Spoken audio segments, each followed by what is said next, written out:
Dynamic Island is one of the best features on the iPhone, and one that is very likely to make its way to an Android device very soon. So in this video, I want to show you what the Dynamic Island is, how to get the most out of it, both with the stock Apple apps, as well as some incredible third-party apps, and then also some fun ways to use the Dynamic Island as well. Starting with making sure that it's actually enabled, because in my video I made on the Dynamic Island last time, some of the comments said that they couldn't get the Dynamic Island to work for them. And most of the time, it's because it's actually just not switched on for the apps they want to use it for. So to do this, you need to head into settings and then into the app you want to use the Dynamic Island with and enable the live activities toggle, because both Dynamic Island and live activities are tied together with this one toggle. And with that enabled, that app now has permission to use the Dynamic Island. So to get started with the Dynamic Island, you can open up an app such as the Music app, but this also works in any music app like Spotify, Apple Podcasts, and just play anything. Then simply swipe up from the bottom as if you want to go back to your home screen, and you will see the music then slides up into that Dynamic Island. You can see the album artwork for the track that's currently playing. You can also get a visual waveform of the track that's playing, which is also colored to match the album artwork, which is pretty cool. Then if you tap and hold anywhere on that Dynamic Island, you can play, pause, favorite, and on Apple Music, change the audio source. And if you tap once on the Dynamic Island, it will launch the app back into full screen. Now, if for any reason you don't want to see that up there in the Dynamic Island, you can actually swipe either to the left or right in the Dynamic Island and it will hide whatever is showing, because maybe you want to see how much phone signal you have because it's taking up too much space up the top there. Now, this is where there can be some odd behavior when using the Dynamic Island, because it doesn't behave the same every time. You can see it here. If you head into the clock app now and start a timer and then swipe up, sometimes it will split the Dynamic Island into two and show both music and the timer. Sometimes it will only display one. It seems to be a bit kind of ad hoc as to what works here. But just know that you should be able to then swipe left and right to switch between one, possibly two different dynamic apps at the same time. But like I said, sometimes it will lose one and then only show you the most recent one. Other times it will let you see both, just depends really. But at most, it will only show you two things in the top. It will never show three or more apps in the Dynamic Island because there just isn't space. And also, that only applies if there are two different apps. You can't have two timers going at the same time, for example. Speaking of timers, timers are one of the best examples of both the Dynamic Island and live activities of how practical and useful this feature can be. Last weekend, I actually rented a house in Newquay with all of my friends to stay together for my 40th birthday, which, by the way, subscribing to the channel would be really cool of you for my 40th birthday, by the way. But none of the car parking machines could pay by app in Newquay. They were using like physical tickets. So all I did was set a timer on my iPhone. So anytime I wanted to check, how long I had left on my parking, I could just glance at the always on display of my iPhone without even picking it up and see how much time was left. It's these sort of activities which are so useful. You don't have to pick up your phone and launch the app each time to see the timer. You can just glance over and see what's going on. Now, with a lot of parking apps, this feature is actually built into them. So if you use an app to pay for parking at various locations, when you swipe up to go back to your home screen, you will actually get a countdown timer appear in that Dynamic Island to show you when it runs out. And because you're using an app, if you want to then extend your parking, you can simply just, hop into the app and do that. Not like in Newquay, where I had to physically go back to the car, buy another ticket, go place it onto my dashboard, and then go run back to everybody. If you ever record your screen, that also displays up here in the Dynamic Island. So you can just start the screen recording and then tap and hold. And something many people don't realize, let me know down in the comments if you did know this, is that it actually pauses the screen recording whenever you tap on the Dynamic Island. And then when you're finished, you can just hit the stop button to stop and save that recording. So the Dynamic Island is here to be practical and useful to you without taking over and being like a distraction. Like if you have an AirPlay speaker, like an Apple HomePod or a HomePod Mini near you, and if you're playing music, it will just quietly pop up at the top and ask if you want to play on that speaker. And you can either ignore it, swipe it up to dismiss it, or tap it to have whichever app you are using to AirPlay to that speaker. AirPods also show up here when you open up the case. It will show the battery level of your AirPods, which is really useful to have a quick check to know if you need to charge them or maybe go charge the case, as well as let you know that your AirPods are actually connected. Now this works for all Apple headphones and also includes some of the most recent Beats headphones like the Powerbeat Pro 2s, which have Apple's H2 chip in them. The torch or flashlight is also one of the stock iPhone apps, which many people don't realize, but with the torch or flashlight switched on, depending on where you're from, you can actually control the brightness by swiping up and down, as well as the width of the torch by swiping left and right. And it will remember this each time. So if you want it really dim, really wise, then you can set it once, and unless it bugs out for any reason, it will stay like that the next time you switch it on. Rounding off the official Apple apps now, navigation is also supported. So if you start navigating somewhere, it will go up into the dynamic island to give you some basic directions. That does also apply to Google Maps as well as Apple Maps. And actually, for those of you using public transport, I find this does actually work best with Google Maps right now. But when you navigate somewhere using public transport, in the dynamic island, it will show you the time of the next bus that you need to catch. And I believe it also updates this if the bus gets delayed, which, if true, is a pretty cool feature. Phone calls also display themselves into the dynamic island, so you can answer a call and it will minimize itself into the dynamic island whilst you continue talking. You can see how long the call has been running for, along with a waveform, again similar to when listening to music that responds to your voice when on that call. And if you tap and hold, you can tap the speaker to change the audio source that it's playing on, which can be really useful at times when maybe you're in the car or wearing headphones and it doesn't connect to whatever you want to be hearing the call on. That's a really quick and easy way to get there. And you can also then tap to end the call. Face ID also makes a nice use of the dynamic island. Just a nice simple animation that visualizes the Face ID process. It is great.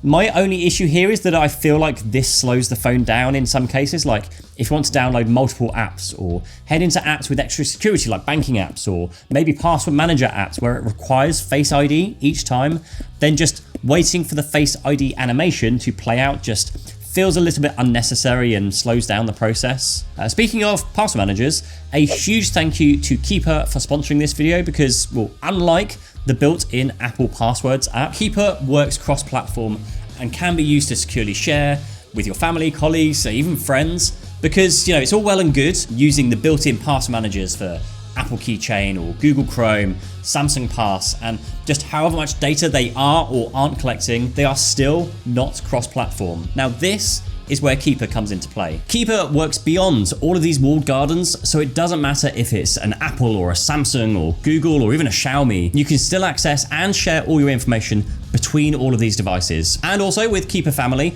you can extend these features to your partners, your kids, and now you can quickly and easily share, key pieces of information between your family. I even store passport information, so I don't have to keep looking for this information every time I travel for work or go on a family vacation. And unfortunately, we had a recent death in the family, and that's made me realize that having a feature such as Keeper's emergency access is going to be something I need to set up because I have so many logins from everything. Honestly, unraveling my string of online accounts is just going to be an absolute nightmare for somebody without this feature. Now, the lovely people at Keeper have offered a huge 50% discount to anyone signing up for either a personal or a family subscription using the link in the description down below. So a huge thank you to Keeper for that, and also for sponsoring this portion of the video. A personal hotspot is a really useful one for the dynamic island. A lot of the time, I tend to leave my personal hotspot on, and then when I'm traveling in the car with my kids, all of a sudden I'll realize that one of them has connected to my hotspot and is now, streaming or downloading something, which would then kill my iPhone's battery even faster than it usually does. So having this quiet reminder at the top is really neat to be able to see and then basically remind me to go and switch it off. And there's also the voice memo, which I've actually seen a lot of people map to their action button as a quick way to be able to record voice notes. Then up here in the dynamic island, you can see the waveform whilst you are recording, as well as hit the stop button to finish. But some of the best apps that support the dynamic island and that I use more than Apple's own apps aren't even from Apple, they're from third parties. So I'm going to run you through a number of the ones that I found most useful, and hopefully they'll be helpful to you too. And the first one of these is actually from the comments of my previous video, so a huge thank you for letting me know, which apps you're using the dynamic island for. Same again, head down to the comments below this video, let me know what your favorite apps are. Now the first one is an app called Sugar.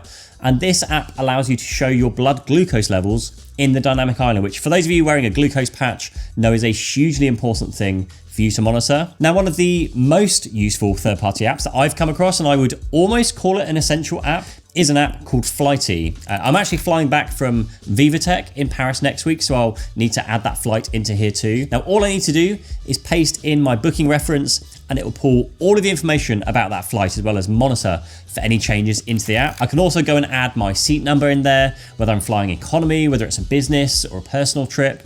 And the way it works is a few hours before my flight, it will appear in the dynamic island and just show me key information such as my gate number, my seat number, just really useful information when you're, rushing around an airport onto the plane and, you just need to know where you're going.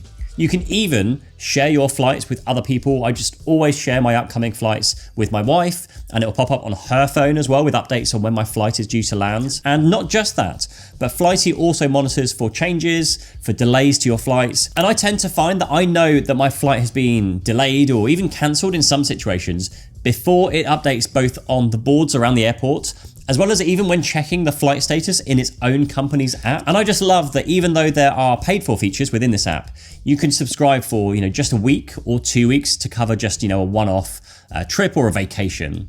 Now, Plane Finder is also another really great app for the dynamic island, and it works in a very similar way with the dynamic island. It will show you the status, if the flight's running late, how long it has left, the gate number, all of the useful information.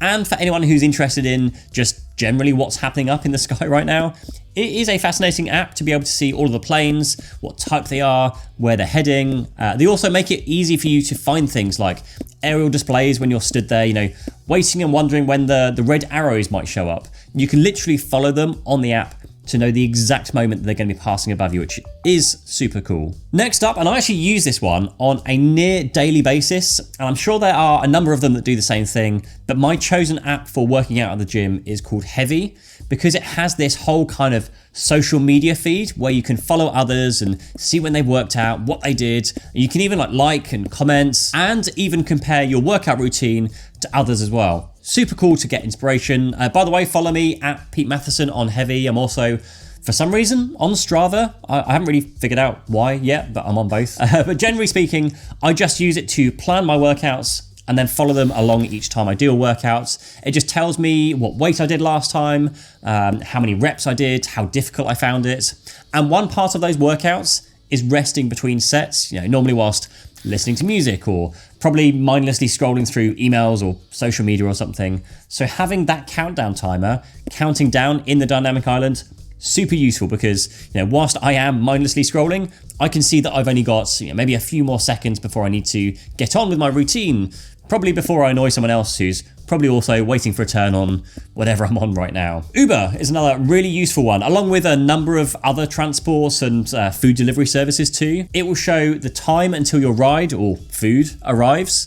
Super useful, again, because if you're waiting for an Uber, waiting for your food, you're probably sat there waiting and probably scrolling and playing on your phone. So it's nice to not have to keep going in, going out of the app to check how far away it is. And with Uber, when you are in the Uber, it shows you the time that you'll arrive. And if you tap and hold, you'll get more of a progress indicator that also shows you where you are in your journey.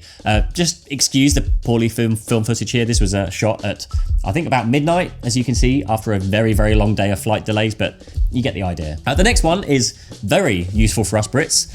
It's called Carrot Weather, and aside from being one of the best and most funniest weather apps I've ever used, it's also able to display how long it is until it starts raining, if it's coming up in something like the next hour or so, which is really useful. Obviously, it will just depend on how accurate the weather forecast is for your location and how often it rains. You can also customize the dynamic island by using a third-party app called Shelf. And with this, you can do things like adding a photo, text, emojis. You can also add daily affirmations. But one of the more powerful ones here, which I like, is you can also add shortcuts. So if you want a quick way to access an app or run an automation or just a quick link to a website, you can do all of that within this Shelf app. Now, outside of this, there are some fun things you can do with the dynamic islands. Hit the Island is a game of Pong where you have to hit the dynamic island when bouncing this ball around on the screen. And Pixel Pals lets you look after a tiny little pet, kind of like a Tamagotchi, from those of you who, that's showing my age now. but it lives up in your dynamic island. You can feed them, pet them, play with them. So those are all of the ways I genuinely use the dynamic island, as well as a few extras for those of you who want to have a bit of fun with it. Let me know in the comments down below which apps you tend to use the most with the dynamic island. It's always interesting to hear other ways people are using it. Also, if you're still watching, go look at the comments because you might find some other useful apps down there. I hope this video was useful. If it was, please do subscribe and I'll see you in the next video. Thank you, bye-bye.